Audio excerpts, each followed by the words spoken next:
The Human Genome Project was a 15-year study which mapped all of the human genes, or the human genome. Since it was completed in 2003, knowledge and technology has advanced rapidly. Scientists have made great strides in understanding how changes in our DNA can affect how the cells in our bodies work and cause diseases like cancer. This is called genomic medicine. The hope is that by finding out more about these genomic changes, we can develop a better picture of how diseases affect individuals differently and provide treatments that are more appropriate to their condition. This is called tailored treatment. Cancer researchers are studying how these genomic changes can cause damage to cells and the way that they grow, and cancer can develop as a result.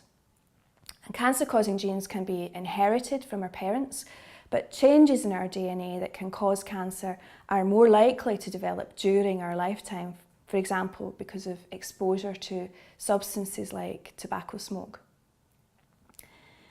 Scientists and doctors are researching how these genomic changes cause cancer, and are using this knowledge to develop new tests and therapies to improve how we prevent and treat cancer.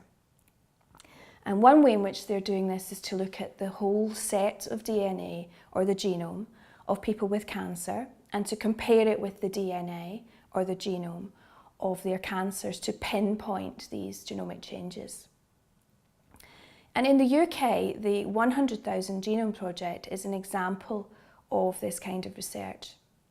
As part of this, scientists and doctors are analysing the DNA of cancer patients, and it's hoped that by the end of that project they will be able to use this genetic information for each patient to tailor their treatment, to use therapies that are better for their kinds of cancer.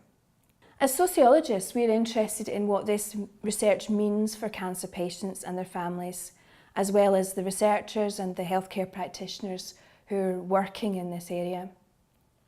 There are lots of questions here about how this research and the changes it might bring to cancer care will affect people's relationships, their responsibilities and their identities, or their sense of who they are.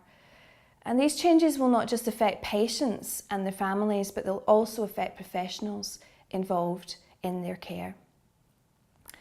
So as part of this, we're interested in what it means for scientists, for doctors and nurses, especially how they work together and involve their patients in the research, and what kinds of changes they think it might bring for patients and their families. So to find out more about this, we went to speak to some of the people involved in the 100,000 Genome Project, mainly colleagues involved with the Yorkshire and Humber Genomic Medicine Centre in Leeds. There are many potential benefits of genomic medicine for patients. There was a paper came out from NHS England last summer entitled Improving Outcomes with Personalised Medicine, and that outlined what they described as the 4 Ps of personalised medicine, which goes hand in hand with what we're talking about here in genomics. So the first P is prediction and prevention. So by doing whole genome sequencing early, we will hopefully be able to pick up patients at risk of a particular disease,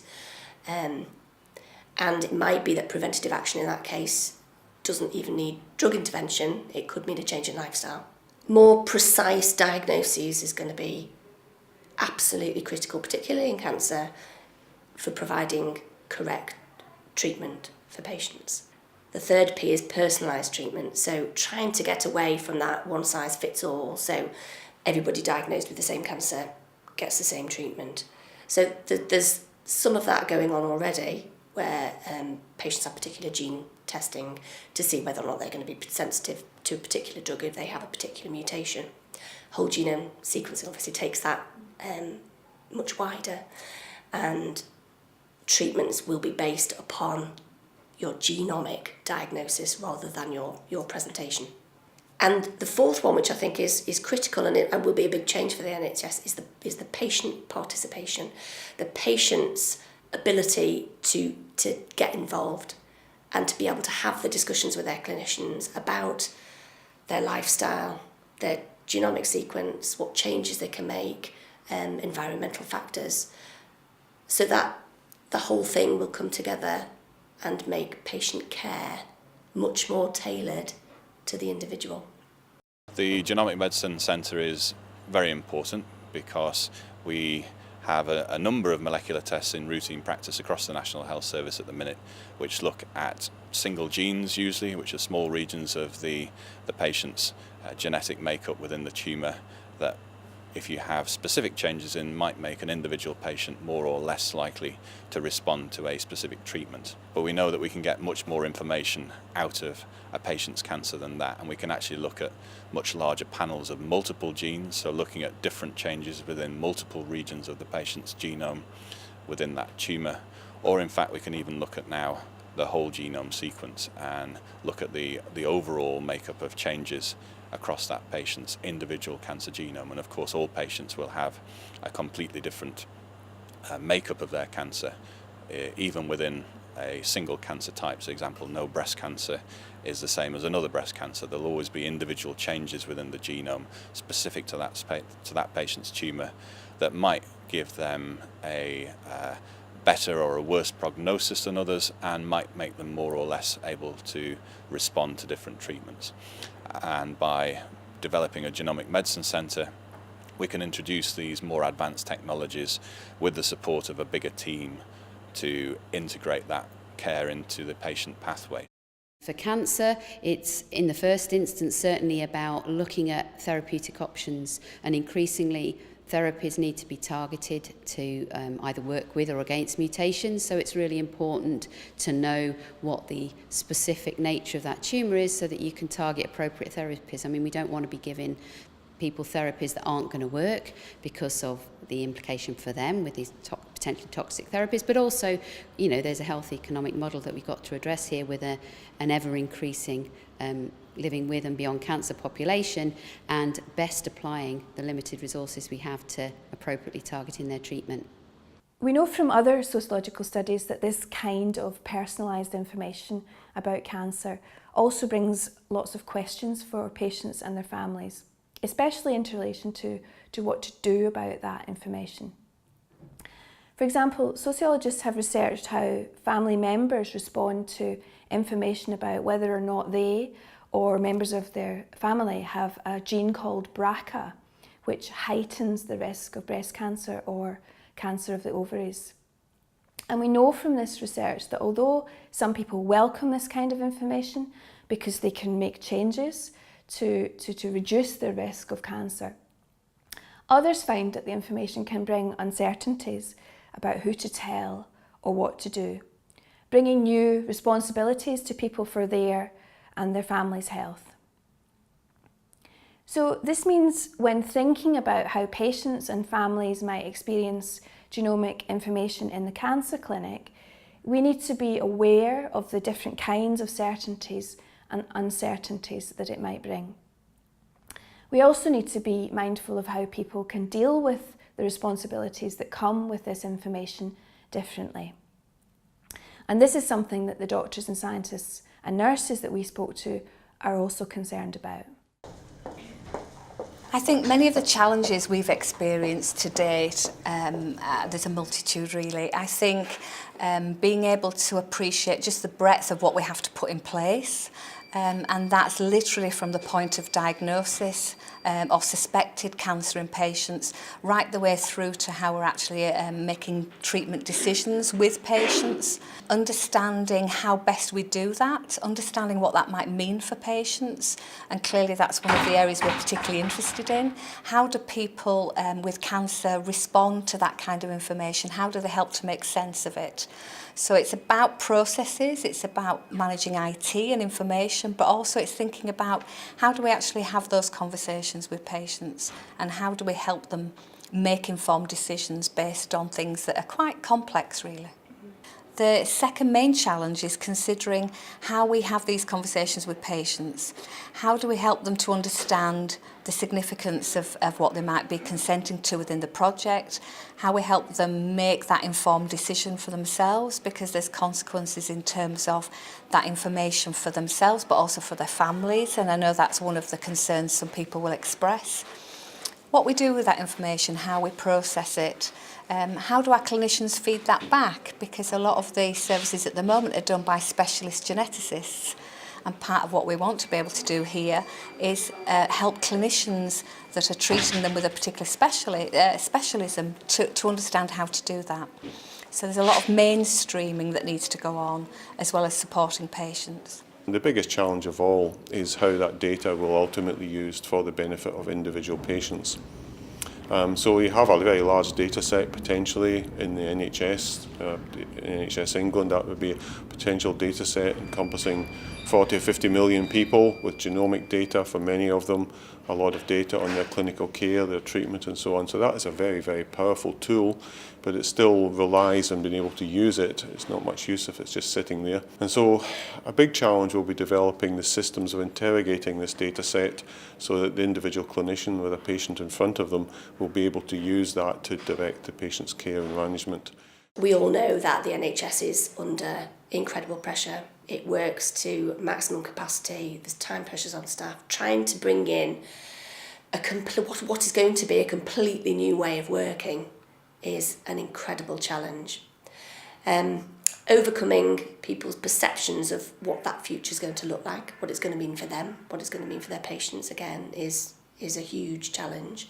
From the patient side and the public side, really, creating awareness and those involved in the project managing their expectations of what the results are going to mean for them and being clear about what those results are going to mean for them, either now or in the future. For a lot of patients taking part in the project, particularly the cancer patients, they will be going down the same treatment route that is in place at the moment. It'll be future cancer patients that will benefit from the data coming out of this project and the results that we can get from it. We're also interested in the wider changes these developments might bring, including to how the health service is organised and what this means for staff and patients. And doctors, scientists and nurses have told us that genomic medicine has the potential to radically change how healthcare is provided. So the 100,000 Genomes Project is not just an important piece of research, it's the beginning of a new way of delivering healthcare. I very much see genomic medicine as a pathfinder. So when we talk about personalised medicine, the future of personalised medicine doesn't necessarily need to mean genomics, but actually what I see is that it's in the genomics field where people are learning how to think like that, how to adapt it and how to apply it.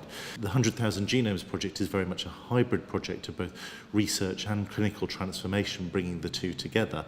And actually, I think that particularly in genomics, it's easier to see how that's working and why that is so important.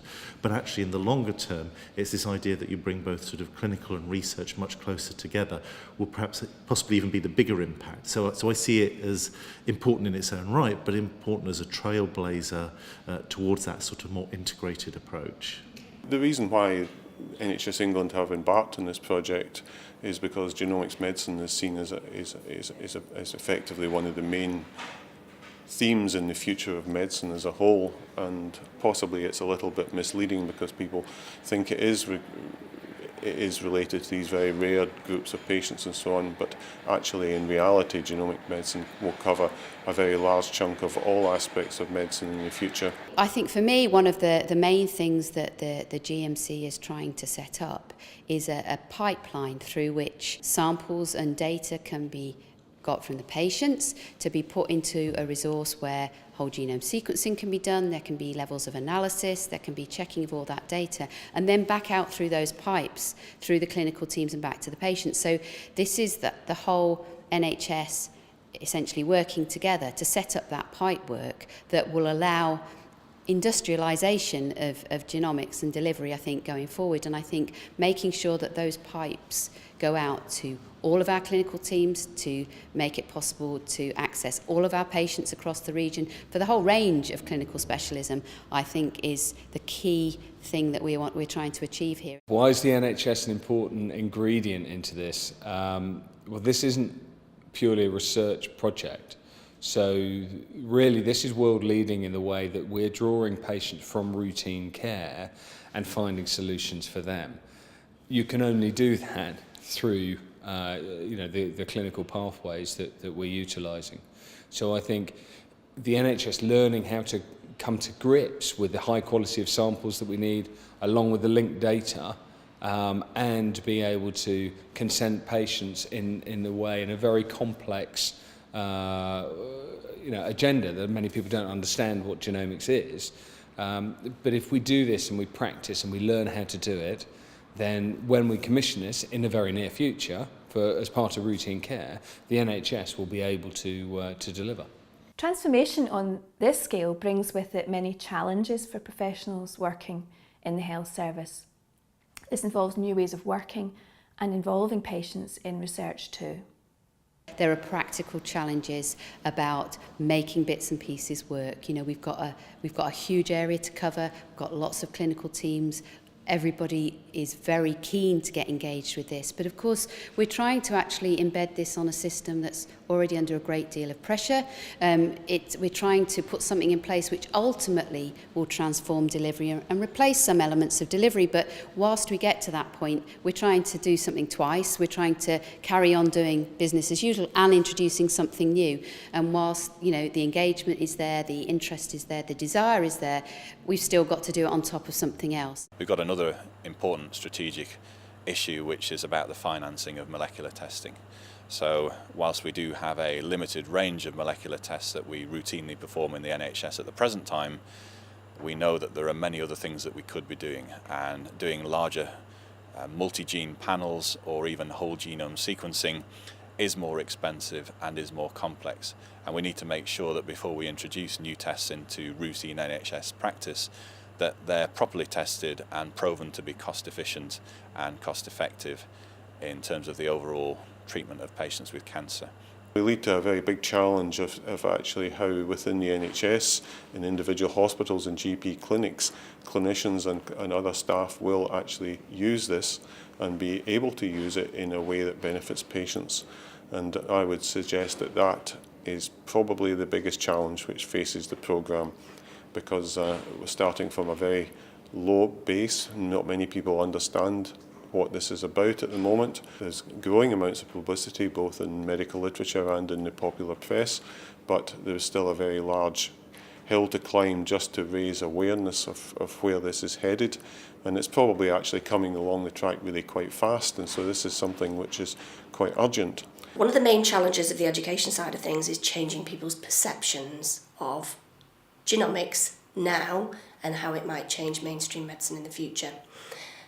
For lots of reasons, really. I think there's an element of fear from both the patients and NHS workforce in terms of how it might change their current roles, how medicine is going to change and where they're going to fit into that future.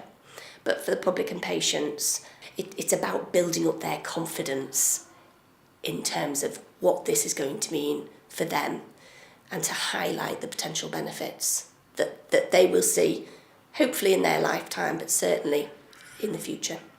The scientists, doctors and nurses we spoke to described how genomic medicine is changing the ways they work together and the responsibilities for patients and families. They also discussed how their interactions with patients might change as genomic information comes through to the clinic and patients become more involved in decision making about the delivery of these initiatives. And they told us about how this brings with it new responsibilities for them as professionals and for the patients as they grapple with this new kind of information and its implications for cancer care. We will be exploring these issues in more depth, hearing from frontline professionals, patients and their families about their experiences of genomic medicine in the clinic and beyond.